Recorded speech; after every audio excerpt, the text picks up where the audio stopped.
Hey guys, what is up? Welcome back to a brand new video, and today we're doing a series called 12 Days of Bookmas, and this is our first book, Mooseltoe. So, let's get started.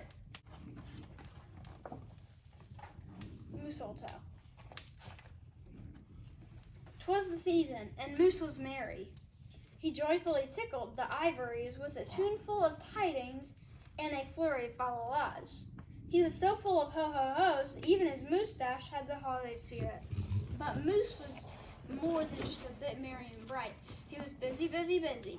There was a lot to be done on his list of to-dos.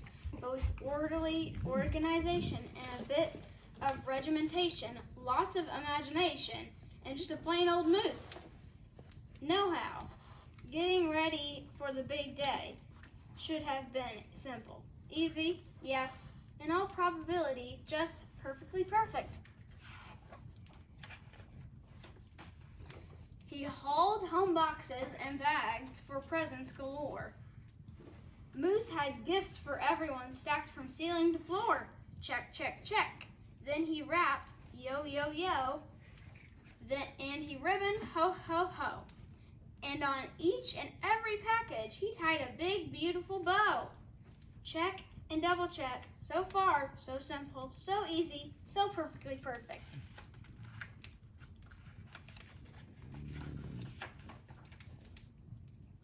Another look at the list, and Moose headed for the kitchen.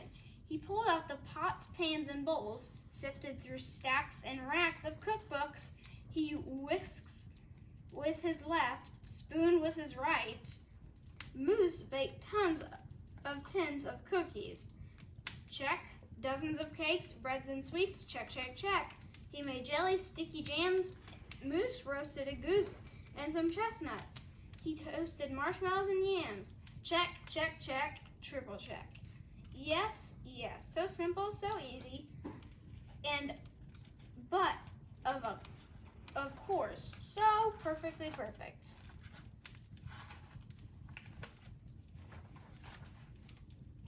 Decorations were up next of his list to things to do to get done.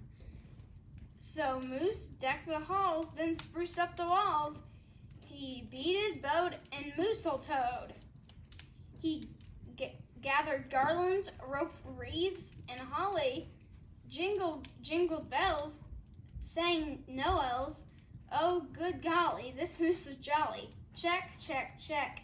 Check, check, check, check.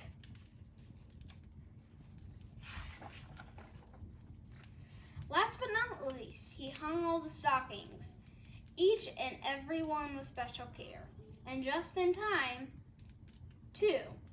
Soon Santa would be there.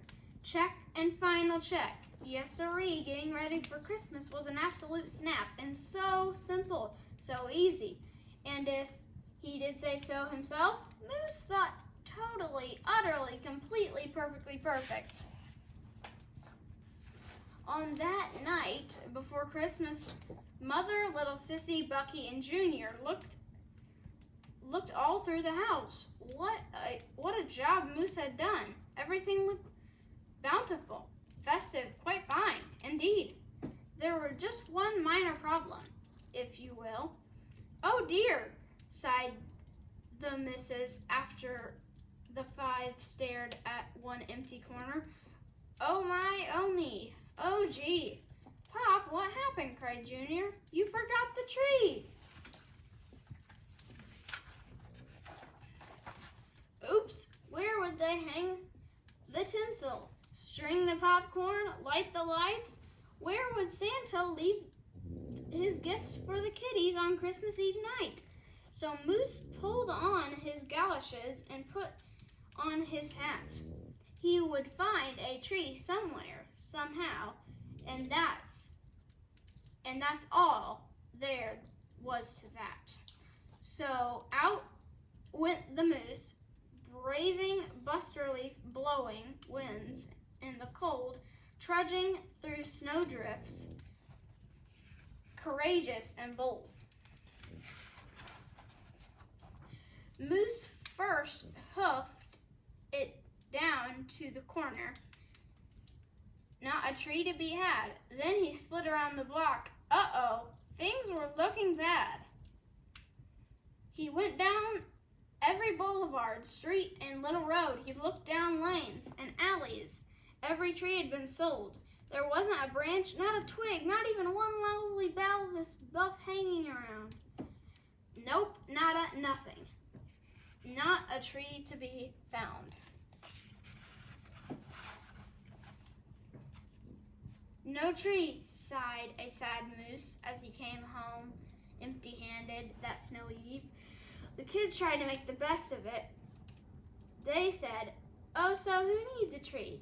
But Moose could plainly see they were short on glee. He knew he had to do something, and that's just what he did.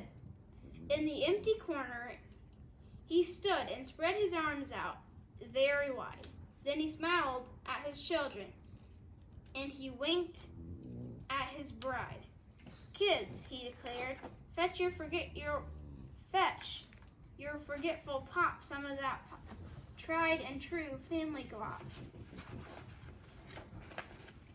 So back came the kids carrying a big pot of glue, and without a word to one another, they knew just what to do.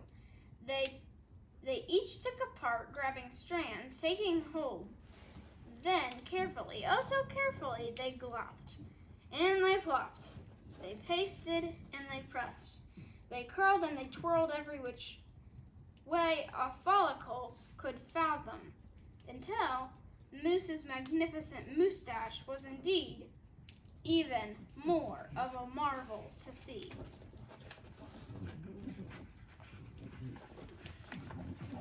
Moose was just a few needles shy of being an evergreen tree. They strung Moose with lights from his head to his toes and wrapped him with pencil, beginning right with his nose. They hung balls that were shiny and bells that twinkled, candy canes, berries, and plums sugar sprinkled. Then they all stood back. Junior plugged in his pop. Ooh, ah! Yes, Moose was truly one incredible sight. He was glorious and glowing, and oh boy, was he ever bright. Then Junior placed the star on top of Moose's head. He gave him a kiss and a pat, and they all headed off to bed, except Moose, of course. He stayed in the corner instead, still twinkling and blinking and waiting for Santa. Oh, so it wasn't so simple, and it wasn't so easy, and okay, it wasn't so perfectly perfect, but do you know what? It was pretty close. Ho, ho, ho. So that was the book Mooseltoe, and we'll see you on the next video. Bye.